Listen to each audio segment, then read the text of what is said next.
ఇద్దరు సౌందర్యలహరి, రామాయణంలో సుందరకాండ. కొంచెం చక్కగా అంటే ఎంతో అందమైనటువంటిది అనమాట సుందరకాండ. ఇంకా భక్తితో విండి సుందరకాండ వినడం కూడా చాలా విశేషమైనటువంటిది. సకల పాపాలు కూడా తొలగిపోతాయి, మన సకల శుభాలు కలుగుతాయి. ఎన్నో గ్రహ దోషాలను కూడా సుందరకాండ పారాయణ చేసిన, సుందరకాండ విన్న తొలగిపోతారు.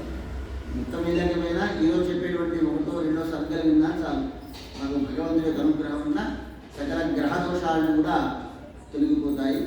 మీకు మనకంతా శుభం కలుగుతుంది. శుభాన్ని ఇచ్చేటువంటిదే సుందరకాండ. మహాదేవ ఉవాచ శతయోజన విస్తీర్ణం సముద్రం మకరాలయం లీలంఘయుషు ప్రానందో ఆనంద సందో మారుతాత్మజః ధ్యాత్వా రామం పరాత్మానం ఇదం వచనమబ్రవీతు పశ్యంతి వానరాः సర్వే గచ్చంతం మాం విహాయస. ఆ పరమేశ్వరుడు పార్వతీదేవితో చెప్తున్నాడు, ఓ కాత్యాయని, ఆ వాయునందుడు మారుతి ఆంజనేయ స్వామి 100 యోజనముల వరకు కూడా వ్యాపించినటువంటి మొసళ్ళు, అదేవిధంగా జంతువులకు నిలైనటువంటి అంటే సముద్ర జంతువులకు నిలైనటువంటి సముద్రమును దాటిపోవటకు గాను సీతాన్వేషణకై వెలుటకై భావంతో ఆనందభరితులై ఉద్యమిస్తూ ఉన్నాడు. ఆ పరమేశ్వరుడు పరమాత్ముడు శ్రీరామచంద్రుని మనస్సులో ధ్యానం చేసుకున్నాడు. ఒక్కసారి శ్రీరామ జయ రామ జయ జయ రామ, శ్రీరామ జయ రామ జయ జయ రామ అంటూ మనస్సులో స్మరణ చేస్తూ, ఓ వానరులారా, మీరందరిలా చూడండి, భగవానుడు రాముడి చేత ప్రయోగింపబడినటువంటి అమోఘమైన బాణం వలె, అంటే రామ బాణము వలె ఆకాశ మార్గమైన వెళ్ళదని, అంటే నేను వెళ్తున్నానంటే భావం లేదని. ఎలా? అమోఘం రామ నిర్ముక్తం మహాబాణ వివాకిల పశ్యామ్యేవ రామస్య పత్నీం జనకనందిని. నేను వెళ్తున్నాను అంటే నేను వెళ్ళడం కాదు, రామ బాణమే వెళ్తుంది కదా. రామ బాణం వలె ఆకాశ మార్గం వెళ్ళగలను.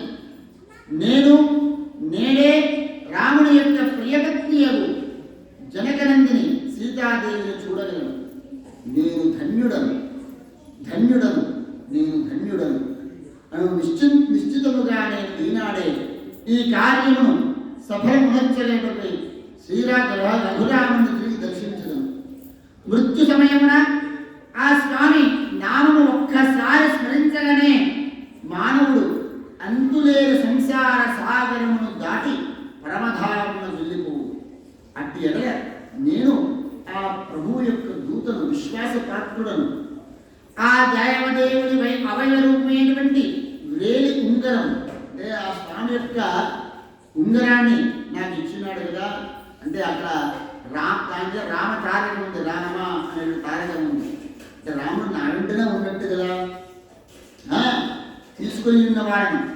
ఆ స్వామిని నా హృదయమందు ధ్యానిస్తూ ఉన్నాను. అట్టి ఎడ తుచ్చమైన ఈ సముద్రమును దాట ఏమంత గొప్ప విషయం. రాముడి అనుగ్రహం ఉంటే ఈ అవసాన దశలో రామనామంతో సంసార సముద్రాన్ని దాటినటువంటి వారు ఈ సముద్రాన్ని దాటలేదా?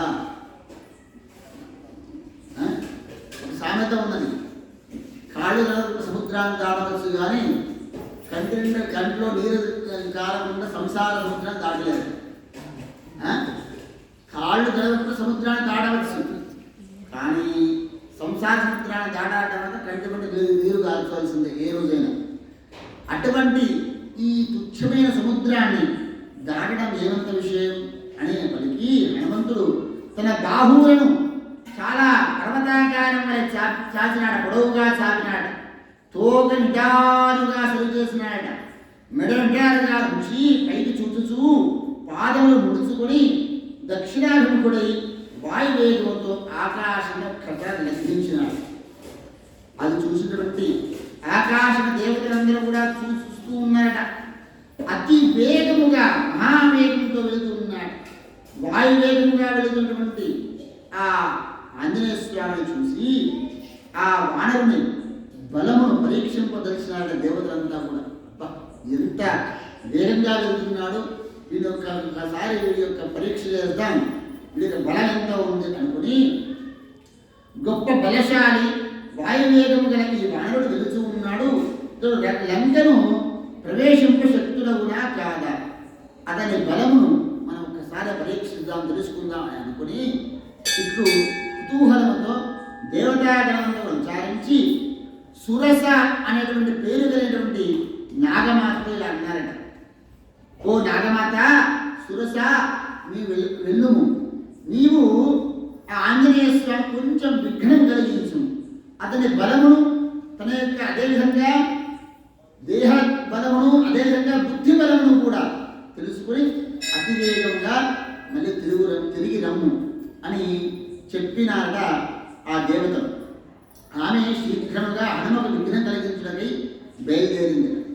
ఆమె ఎదురుగా నిలిచి అతని మార్గమును ఆవరించి వానర వీరులతో ఇలా అంటుందట.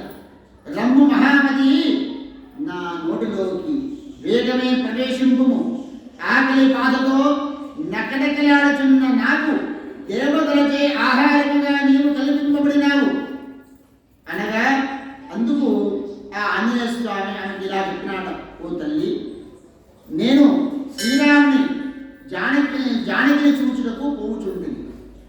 వేగమే తిరిగి వచ్చి ఆమె క్షేమవార్త రామునికి తెలిపి నీ నోట ప్రవేశించు అనగా సురసముకు నీకు నమస్కారం, నాకు దారి వదులు అని చెప్పగా సురస మళ్ళా ఇలా విధంగా నేను ఆకలితో ఉన్నాను, ముందుగా నా నోటిలోకి ప్రవేశించుము, పోవుట అన్నమాట తర్వాత చెప్పుము, అలా కానిచో నిన్ను నేను తిరిగేసుదను అనగా ఆమె పలుకలు గల హనుమ ఇట్లా అన్నాడ.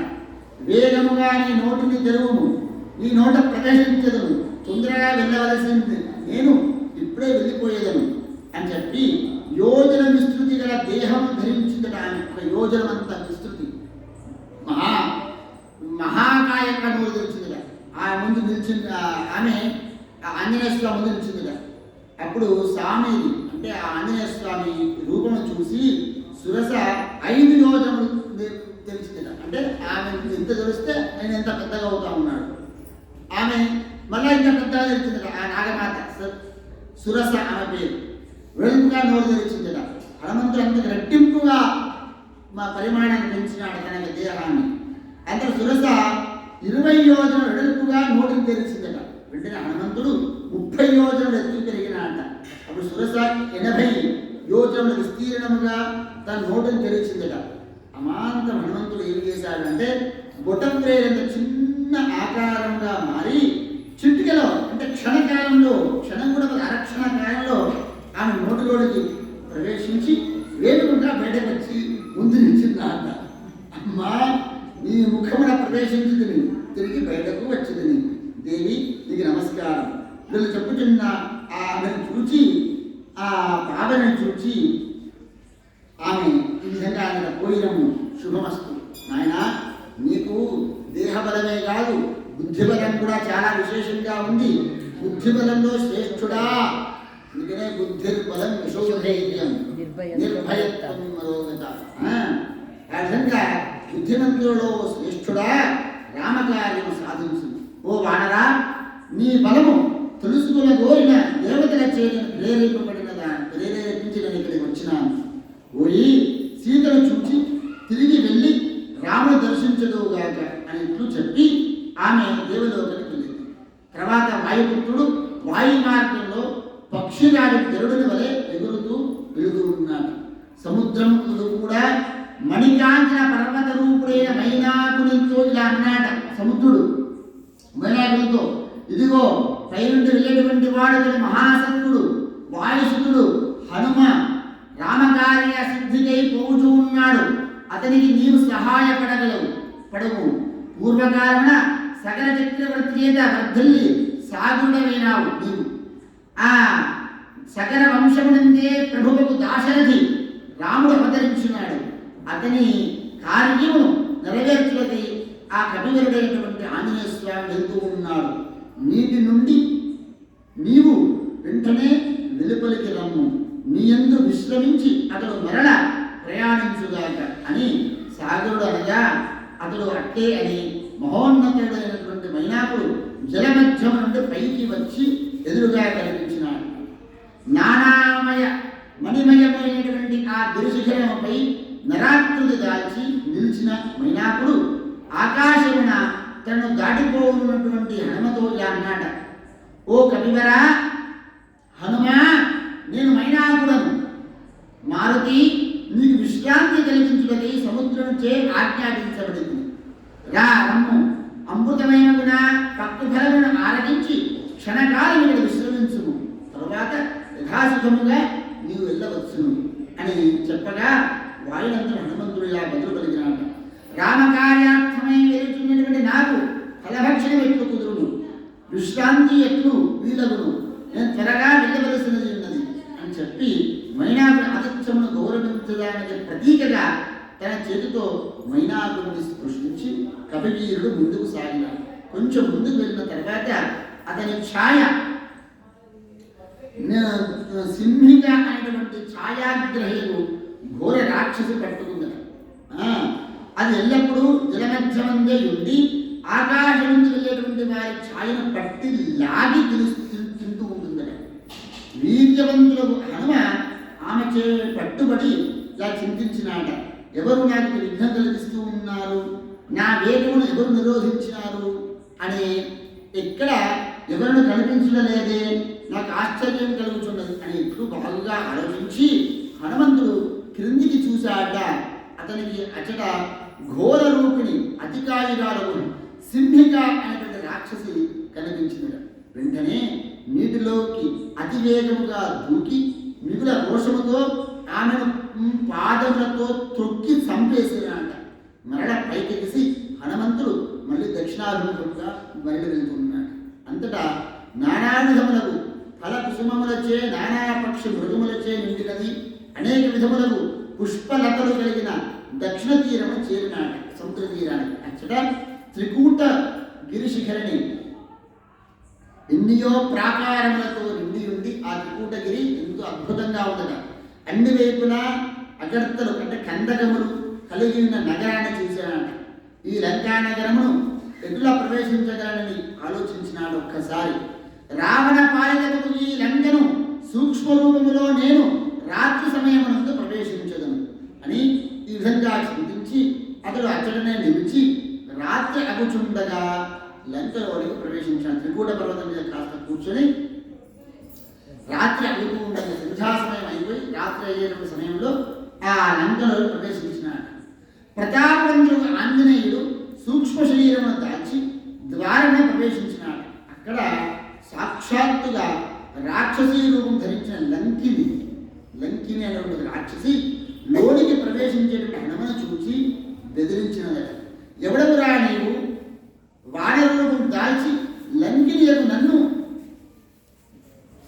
ఏమాత్రం కూడా లెక్క చేయకుండా చోరుడు వలె రాత్రి ఎందు ప్రవేశించి నీవు ఏమి చేయకూరుచుంటివి? ఇట్లంచు క్రోధముతో ఎర్రబడినట్టు కన్నులు గల ఆమె పాదముతో హనుమంతుడు గట్టిగా తన్నినదట.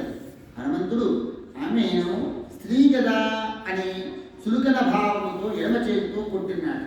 ఆ మాత్రమే ఆమె వెంటనే రక్తం గరుకుచూ నీళ్ళని దూసుకోలేదు. మెల్లగా కొంచెం అలా చేతులు అలా అన్నాడు. చెప్పడం మన పిల్లలు అంటాం కదా అన్నట్టుగా అన్నాడు. అంతే. ఆమె రక్తం గరుకు నీళ్ళకోలేదు. లంకెని తిరిగి లేచి నిలిచి మహాబలుడు హనుమంతుడితో ఇలా చెప్పింది, హనుమా విడులము నీకు మంగళమవుగాక. ఓ పాపరహితుడా, నీ చేత లంక జయించబడినది. ఎక్కడగా ఇంతకు ముందు ఒకప్పుడు భూభార హరణార్థమై బ్రహ్మదేవుడు అవ్యయుడు భగవంతుడు నారాయణ ప్రార్థించను. అప్పుడు ఆ ప్రభువు తనతో చెప్పిన మాటలు ఆ బ్రహ్మదేవుడు నాతో ఇలా చెప్పినాడు, 28వ చతుర్యుగమునందరి త్రేతాయుగమునందు నారాయణుడే దాశరథి రాముడై అవతరించగలడు. యోగమాయ జనకుని ఇంట రావణుడిగా అవతరించును. అంతేగాక భార్య సోదరులతో కలిసి రాఘవుడు మహావనమునకు వెళ్ళగలడు. మహామాయకు సీతను అక్కడ రావణుడు అపహరించగలడు. ఆ తర్వాత రామునకు సుగ్రీవునితో మైత్రి ఏర్పడును. సుగ్రీవుడు జానకిని వెతుకుటకై వానరులను పంపగలడు. అంతటా వారిలో గల ఒక వానరుడు నీ ఉన్న చోటుకి రాత్రి యందు రాగలడు. నీ చేత అతడు బెదిరించబడి నీ మీద ముష్టి ప్రహారం చేయు. అతని చే కొట్టబడిన నీవు బాధను పొందగలవు. ఓ పాపరహితురాలా, అప్పుడే రావణుని వినాశము కాగలదు. ఎప్పుడైతే నీ చంప మీద దెబ్బ పడుతుందో అప్పుడే రావణుని వినాశనం కాగలదు అని గుర్తించు. నిస్సంశయం కావున అనగా హనుమా, అందువలన నీచే లంక జయించబడినది. అంతేనా సర్వము జయించబడినది. శ్రేష్టముకు రావణుని యొక్క అంతఃపురములో ఉత్తమము క్రీడావనములో మధ్యలో దివ్య వృక్షములు నిండినటువంటి ఒక మహా అశోకవనం ఉన్నది. శింషుపా వృక్షం ఒకటి ఆ వనములో ఉన్నది. మధ్యలో వనం మధ్యలో శింషుపా వృక్షము అటువంటి ఉన్నది. ఘోర రూపులకు రాక్షస స్త్రీలచే రక్షింపబడచ్చు జానకీదేవి అక్కడ ఉన్నది. ఆమెను చూచి వెంటనే రాఘవుడికి తెలుపుము, నేను ధన్యురాలను. చిరకాలనకై నాకు ఈ రోజు సంసార పాశములను వదిలించడి శ్రీరాముని యొక్క స్మృతి నాకు కలిగింది. అది దుర్లభమైన అతని భక్తుల సాంగత్యము కూడా లభించింది. భక్తుల యొక్క భక్తుల యొక్క సాంగత్యము లభిస్తే చాలట మన యొక్క పాపులన్నీ తొలగిపోయి మనకి భగవత్ స్మృతి కలుగుతుంది. నా హృదయమందు ఆ రామచంద్రమూర్తి ఎల్లప్పుడూ ఎప్పుడు కూడా అంటే నిరంతరం అనుగ్రహంతో నిలిచి ఉండుగాక. ఆ విధంగా అన్నట హనుమంతుడు సముద్రము లంఘించినగానే భూపుత్ర సీతాదేవి శుభ సూచకం, రావణకు అశుభ సూచకము. ఎడమ కన్ను సీతాదేవికి ఏమో అశుభము, ఎడమ కన్ను మరియు ఎడమ భుజము తీవ్రంగా అదిరినవట. అంటే ఆడవాళ్ళకి ఎడమ కన్ను ఎడమ భుజం పడితే మంచిది. రావణులకు ఎడమ కన్ను ఎడమ భుజం అదిరింది. ఆ విధంగా మగవాళ్ళకి ఎడమ కన్ను ఎడమ భుజం పడితే కదులుతే అంటే దాన్ని అదురుతి అదనం 2-3 రకాలుగా వదులుతుంది అనుకోండి. నరాల గిట్టు వదులుతుంటుంది. అది అది దాన్ని గమనించాలి. అది నరాల గిట్టు అదిరిందా లేకపోతే సూచకంగా అదిరిందా అనేటువంటి గమనించుకోవడంలో మనం ఆ విధంగా అతీంద్రుడు అలాగే అతీంద్రుడు రామునకు శుభసూచకంగా దేహవనందలి కుడి భాగం అధికంగా అధికంగా ఎవరికి రామునికి శుభసూచకంగా దేహం రాముడికి కుడి భాగం, రావణుడికి ఎడమ భాగం, సీతాదేవికి ఎడమ భాగం. రావణుడికి ఎడమ భాగం మగవాళ్ళకి ఎడమ భాగం అదరకూడదు, ఆడవాళ్ళకి ఎడమ భాగం అదరాలి. శుభ సూచకం. కుడి భాగం ఆడవాళ్ళ అని చెప్తూ ఉన్నది. ఏ భాగం అయినా అదేటప్పుడు అది మన చేతిలో లేదు. ఆ విధంగా అదిరి ఉంటుందా అదిరిపోతుందో తెలియదు. ఈ శరీరం ఎప్పుడు అదిరిపోతుందో ఎప్పుడు అదిరి ఉంటుందో తెలియదు కదా. కాబట్టి ఈ విధంగా దేహం రాముడికి కూడా శుభ సూచన కలిగింది. అప్పుడే రాముడు కూడా అనుకున్నాడు, ఆహా